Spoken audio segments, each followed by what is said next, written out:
Be the change.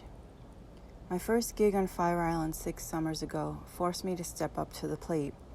Fire Island is a small barrier island, 30 miles long, that runs parallel to the south shore of Long Island. It's my favorite place in the world. There are no cars on Fire Island. People schlep their stuff on little red wagons. You can get there by ferry or you can walk by beach, which I prefer. I was hired by a woman 5 days a week for the month of August for personal training and massage. It was a blessing to me as my bank account was in the red. When I got off the ferry with my massage bag, a well-intended man saw me walking, looking lost, so he offered to take my bag on his bike and bring me to my client's house. He dropped me off and left. I was so grateful since it was about 90 degrees and humid, until I realized he dropped me off at the wrong house on the wrong side of the island. The street ran on both sides of the island, the bay side and the ocean side. I had no idea. Gratitude quickly turned to attitude, and it wasn't a good one. I had to schlep all the way back across the island with my massage bag. Even though it was only a 15-minute walk, I was annoyed and frustrated that I was going to be late and covered in sweat. Great, what a bad first impression, I thought. My client said she will stand out in the street and wait for me so I won't get lost anymore. As I got closer to her, I tried to fight off the frustration and negativity, but was losing the battle. Then I said to myself, you are coming to bring her healing and inner peace. How the heck can you do that if you walk up to her angry or even the slightest bit of frustration? No one wants to be greeted like that.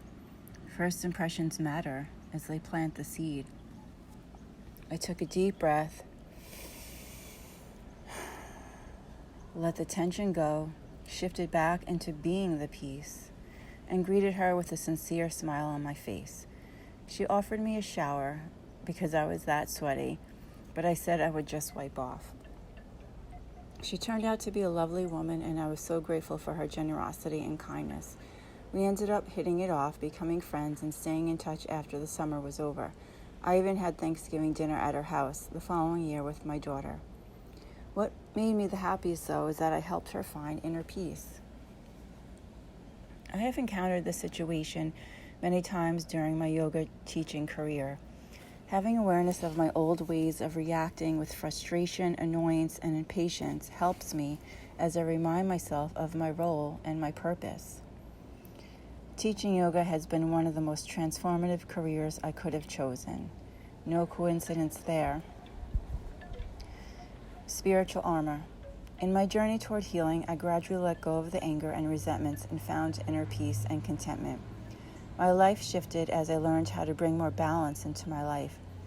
I was an outright type AAA personality with daily to-do lists that included time to eat and shower.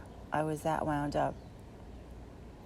Now my to-do lists are more casual, and I have learned not to freak out when everything on them doesn't get done, which they never do.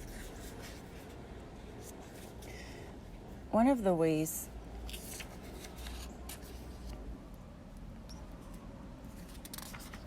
I learned to cope with my defiant teenage daughter, who was not a morning person, was to wake up 2 hours before she did. The morning time was our battleground, and I always regretted sending her off to school after fighting and screaming with each other. I was a guilt-stricken mess the rest of the day. I was up at 5 a.m. with a morning routine that included yoga and uplifting spiritual reading, centering, and meditation, along with coffee, of course. I needed that time to be prepared, calm, and centered before the little monster, my teacher, awoke. From Everyday Grace by Marianne Williamson. Most of us wouldn't think of beginning the day without washing the accumulated dirt from the day before from our bodies. Yet far too often we go out into the day without similarly cleansing our minds. And our minds carry more pollution than our bodies, for they carry not only our own toxicity, but that of the entire world. We carry the fear, anxiety, stress, and pain, not just of our own lives, but of our families, our nation, and millions all over the planet. Our greatest weakness is the weakness of an undisciplined mind. Time spent in morning prayer or meditation can save hours of tears shed later over something we have said or done. How many times have we said to ourselves, "How could I have been so dumb?" The answer is that we are not dumb. We were simply at the mercy of a frantic mind, not centered on its own sublime power. We were focused on things that are ultimately unimportant, while the deeper issues of life were left mainly ignored. These are the things that are bound to happen when we do not take time each day to purify our thoughts. Dear God, I give you this morning. Please take away my despair of yesterday. Help me to forgive the things that caused me pain and would keep me bound. Help me to begin again. Please bless my path and illumine my mind. I surrender to you the day ahead. Please bless every person and situation I will encounter. Make me who you would have me be, that I might do as you would have me do. Please enter my heart and remove all anger, fear, and pain. Renew my soul and free my spirit. Thank you, God, for this day. Amen. Just as I was a AAA personality, my daughter was a AAA oppositional. If I said the sky was blue, she would say, "No, it isn't," and believe herself. I'm not kidding. She resisted meditating and practicing yoga with me like everything else. One day, however, during her senior final exams, she told me she was getting stressed and asked me if I would meditate with her. I almost fell off my chair. This was an illustration of being the example versus telling a child what to do. Do what I say, not what I do. She saw me every morning in my room, sitting quietly meditating. I was getting in there somehow, even though she fought me every step of the way. What also helped to bring balance into my life was scheduling downtime into my day. I made it a point not to fill every hour with work or an appointment, and instead of squeezing in every errand on my to-do list that day, if time was tight, I'd let it go. It seems like common sense, but I was programmed to be productive. I made me time a priority, and it has worked in my favor. Instead of feeling stressed out because I didn't get everything done I wanted, it actually did the opposite. I had more energy, better health, more peace of mind, and still had plenty of money.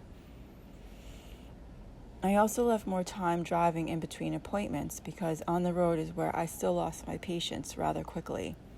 Plus, having the license plate yoga girl really forced me to stop flipping the bird at people. One of the traits I regretfully passed down to my daughter was my road rage. I witnessed this wonder when she first started driving. Sitting in the passenger seat as I watched in dismay, little me getting frustrated and shouting obscenities at the other drivers. In my mind, the catchphrase from Steve Urkel, Family Matters, trilled, "Did I do that?" Now when I'm stuck in traffic, which happens often on Long Island, instead of getting frustrated and angry, I say to my angels, "Please get me to the church on time." I take a deep breath and let it go. They haven't failed me yet. Inner peace. When I found Buddhism, I learned to prioritize inner peace and make the quality of my inner state of being at any time the most important thing. They kind of use the scare tactic, reminding us that death is certain. The time of death isn't. Therefore, we need to be in a peaceful state of mind when we die. According to Buddhism, at least my interpretation, your state of mind when you die determines what you reincarnate into. I was freaking out for a time, praying I wouldn't be pissed off when I died and reincarnate into a bug and get squashed. I don't think that is what they meant, but it certainly motivated me to be in a happy, peaceful mindset as much as possible. Hey, whatever works. Whatever we focus on, we create. Where there is no vision, the people perish. Proverbs 29:18. If we don't have a vision or direction, then we are like a cork in the ocean, bobbing around, susceptible to every little wave. First comes the vision or intention, then focus and attention, then devotion, vigilance, and perseverance, which equals reality. When I made inner peace and healing my priority, I stopped doing things that brought me the opposite or created conflict, like hanging out with negative people, going to loud, busy places that didn't bring me peace, shopping malls, bars, and nightclubs. The Bazooka Joe comic I see from when I was 11 years old turned out to be a helpful reminder many times throughout my life. Better to be alone than in bad company. I learned from everything, including Bazooka Joe, which was the start of my quote collecting. Sacred solitude. I read once that women grow in the darkness when they are alone. I felt that was true for me, but only if I was able to get past the hysterical emotions first. The alone time nurtures our soul. We must first go within before we go outward. Otherwise, we just get depleted, and I know too many depleted superwomen. Sacred solitude is precious time to self-review, to dive deeply into the self and to rediscover the love within. In times of solitude, balance is regained, and we realize once again that love of self is not something that has to be earned anymore. It is a birthright. Alone time gives us a chance to recalibrate and rediscover who we are. Love is a vibratory frequency, and we are love. From Archangel Metatron. Rumi, the great Sufi poet, said, "A little while alone in your room will prove more valuable than anything else that could ever be given you." And I say, a little dance alone in your room listening to your favorite song will prove more valuable than anything else that could ever be given you. Along with stopping the harmful things I was doing to myself, I became more aware about what I was feeding my mind and stopped singing songs that weren't in alignment with what I knew to be my truth. Gen Togden, my favorite Buddhist monk, first planted that seed. He used to warn us about listening to songs and music that enforced attachment and conditional love, which are most songs on the radio. Maybe belting out "Love is a battlefield" was why I was at war my whole life. I fell in love with Indian music when I found Krishna Das. It took a white Jewish boy from Long Island to turn me on to kirtan. It happened in Miami at an Omega Yoga conference. I just finished a kick-ass class with Baron Baptiste, was lying in Shavasana in the dark with about 200 people, and the soul-stirring music blaring through the airwaves that I never heard before. I started weeping. The song kindled something deep in my soul that I had never felt before. My heart. "What was that?" I questioned the woman next to me when we got up. She said, "Krishna Das, you could buy his CD right outside." And that's exactly what I did, and haven't stopped listening to him since that day in 2003. The song is Baba Hanuman from the album Breath of the Heart. Kirtan, which can be used as a form of meditation, is a call and response method of singing ancient mantras that are about God and love and joy. Kirtan uses the instrument, the Indian sitar, which is designed to open your heart and bring healing to all your chakras. That's why it feels so good. You don't even need to know what a chakra is. Just being in the energy of the music uplifts your soul. Krishna Das brought me back to my center of love every time I was confused and hurting, which was often. I'm so grateful to him and his music and have shared it with so many people. I love you, KD. Every little living thing is surrounded by an energy field, which is affected by changes in our physical and emotional states. Our aura is comprised of 7 layers. The chakras exist in the first layer of subtle energy and influence our physical, emotional, and mental states. They act as conductors for energy to move through all the layers of the aura. There are 7 major chakras along the spine, which most are familiar with. And then there are many minor chakras as well. As we ascend, we will move towards the 12 chakra system, explained in Book 2. Sing a song. Music has been a healing tool for me. Whenever I was sad or feeling down, I would just put on my favorite inspirational song and sing and dance in my room. Before I understood the science behind it, that I was going into the alpha state of my brainwaves and raising my vibration, I just knew it made me feel good. To make affirmations even more powerful, sing them out loud while you're dancing. It works. I am not in the universe, I am the universe. Uni meaning one, and verse meaning song. One love, one song. Our universe is a song, And just like an orchestra needs each musician, our song is needed to complete the song of the universe. We are made of light, sound, color, and vibration. Each one of us has a soul song or an electronic stamp, and that is how we are recognized by spirit. Our energetic stamp or signature is made up of vibrational tones or frequency patterns we emit through our thoughts, emotions, and actions. Energy is generated through frequency patterns of attraction. Thoughts, words, and emotions send a certain band of frequencies into your auric field and beyond. Thereby, your reality on the physical plane is created. The universal laws state that you must always experience what you create. When you are radiating frequencies of love all around you, the negative forces will not and cannot affect you.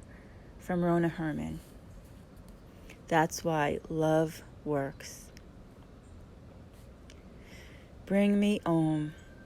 Sufi saying, when you have the gift of sound, you need no other, for the world becomes a living mantra. Mantra is a Sanskrit word meaning the thought and sound that liberates and protects. Om is actually spelled A-U-M and is chanted with 3 syllables, A-U-M. Om is not a word, it is a vibration or mantra that reverberates in all living things. It is the sound of creation, beginning with the Supreme Creator, God. Om transcends time and space. It reconnects us to our higher states of consciousness and the matrix of oneness where the individual merges with the infinite. Om symbolizes the manifestation of God in form, which is who we are. In the beginning was more than the word, it was the sound, the vibration, the Om. Om in itself can be used as a prayer. One of the reasons why chanting is so powerful is that it stills our mind and opens our heart. Chanting raises our vibration, clears our chakras, realigns and harmonizes our physical, emotional, mental, spiritual, and etheric bodies. In many other countries, singing is as natural as breathing. In our country, we are judged by our voice, hence reality shows like American Idol. If your voice is not that Hollywood worthy, it's easy to become self-conscious and put the kibosh on singing out loud. My daughter's first voice coach from a Harlem choir said to her at 15, "If you can talk, you can sing." Some people are natural-born singers, like my daughter, and some of us have to work on it more and take lessons like me. A quote from Sia, from her song Bird Set Free. I don't care if I sing off key, I find myself in my melodies. I sing for love, I sing for me. I shout it out like a bird set free.